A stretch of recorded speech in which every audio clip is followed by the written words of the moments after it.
இன்றைக்கி நம்ம என்ன செய்ய போகிறோம்னா சுண்டக்காய் புளிக்குழம்பு வைக்க போகிறோம். இது வந்து சுண்டக்காய் இப்படி தான் இருக்கும். எங்களுக்கு ஒரு செடி தான் இருக்குது, அதில் காய்ச்சது இவ்வளவுதான். இந்த காயை வந்து நம்ம அந்த உரலில் போட்டு ஒரு ரெண்டாக போட்டு இப்படி நக்கணும். இப்படி நச்சோம்னா அந்த காய் வந்து ரெண்டாக உடஞ்சிரும். உடஞ்ச உடனே இதில் வந்து நம்ம போடுற உப்பு உரப்பு எல்லாமே சேரும். இந்த மாதிரி உடச்சி வச்சுக்கிறணும். இப்படி முழுசாக இருந்துச்சுன்னா நமக்கு உரப்பு உள்ளே போகாது.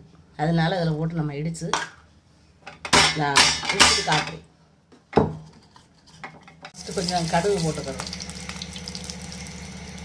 கொஞ்சம் வெந்தயம் போட்டுக்கிறோம். இது புளிக்குழம்பு அப்படிங்கிறதுனால நம்ம வெந்தயம் போட்டால் தான் நல்லாயிருக்கும். இது வெடித்ததுக்கு அப்புறம் நம்ம வெள்ளை போடுவோம். நம்ம 2 கருவேப்பிலையை போடுவோம். அடுத்து வெங்காயம், நம்ம நல்லா நச்சு வச்சுருக்கிற சுண்டைக்காயை போடுவோம். இதை வந்து போட்டு நல்லா வதக்கணும். புளிக்குழம்புக்கு நம்ம வந்து காஞ்ச சுண்டை வத்தல் வாங்கி போடுவோம். இது வந்து பச்சை சுண்டைக்காய்.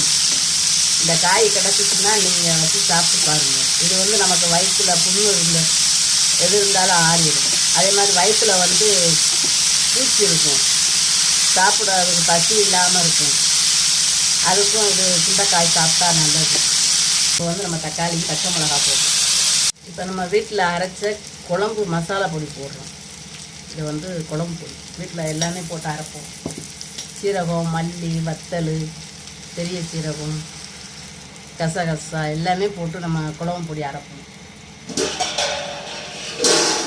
இது வந்து மீன் குழம்பு புளிக்குழம்புகளுக்கு இதை மொத்தமாகவே அள்ளி போடுவோம். இதுக்கு வந்து நம்ம தேங்காய் அரைச்சி ஊற்ற போகிறதில்ல. ஏன்னா தேங்காய் அரைச்சி ஊற்றினோம்னா குழம்பு ரொம்ப வந்துடும். இந்த குழம்பை சாப்பிட்றதுக்கே மாட்டாங்க. அப்புறம் நிறையா வச்சு என்ன செய்ய போகிறோம், அதான் இது நல்லா கொதித்து வெந்ததுக்கு அப்புறம் வெந்துட்டு காய். இப்போ வந்து நம்ம புளி ஊற்றுறோம். புளி கரைச்சி வச்சுருக்கேன், அதை கொஞ்சம் ஊற்றுறோம். இதை வந்து நல்லா வத்த வேக விடும். ரொம்ப குழம்பு தண்ணியாக இருக்க வேண்டாம்.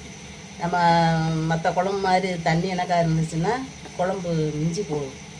இது கெட்டியாக வச்சிட்டோம்னா நமக்கு ஒரு நேரம் ஒரு 3 பேர் 4 பேர் சாப்பிடலாம். இது வந்து புளிக்குழம்புங்கிறதுனால ரொம்ப தேவைப்படாது. கொஞ்சம் ஊற்றி சாப்பிட்டாலே நல்லாயிருக்கும். குழம்பு இறக்குற நேரம் வந்துருச்சு. இந்த அளவு வந்தால் போதும். இதை விட கெட்டியாகவும் ஆகக்கூடாது. இந்த மாதிரி நல்லா வற்றி நல்லா வெந்து வந்துடுச்சு. இதை வந்து இப்போ நம்ம அடுப்பை ஆஃப் பண்ணிவிட்டு அடுத்து சாப்பிட வேண்டியதுதான். எப்பயுமே புளிக்குழம்பு அப்படின்னா நம்ம வந்து சோறு வந்து ஆறுன சாப்பாட்டில் போட்டு பிணைஞ்சி சாப்பிட்டா தான் சூப்பராக இருக்கும்.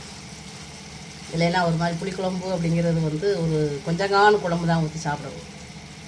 ஒரு கரண்டி அள்ளி ஊற்றி சாப்பிட்டாலே பிணைஞ்சிக்கிட்டே 2 தட்டு சோறு கூட சாப்பிட்லாம். புளிக்குழம்பு அப்படின்னா எந்த புளிக்குழம்பாக இருந்தாலும் நமக்கு நம்ம மீன் குழம்பு இது மாதிரி நிறையா ஊற்றிலாம் சாப்பிட முடியாது. நம்ம வந்து எப்பயுமே கொஞ்சமாக ஊற்றி பிணைஞ்சி சாப்பிட்டா தான் அந்த குழம்பு சாப்பாடு நல்லாயிருக்கும். இந்த குழம்பு வச்சாச்சு, இதுக்கு அப்பளம் நல்லாயிருக்கும், கேரட்டு பொரியல் நல்லாயிருக்கும். இந்த மாதிரி வந்து காய் வகை வந்து சப்புன்னு இருக்கிற மாதிரி இருக்கிற காயாக சாப்பிடணும். குழம்பு வந்து நமக்கு உப்பு உரப்பு புளிப்பாக இருக்கிறதுனால இதுக்கு தொட்டுக்கிறதுக்கு வந்து அப்பளம் நல்லாயிருக்கும். அப்பளம் வந்து நல்லா சூப்பராக இருக்கும். இந்த மாதிரி நீங்களும் சுண்டக்காய் புளிக்குழம்பு செஞ்சு சாப்பிட்டு பாருங்கள். இது வந்து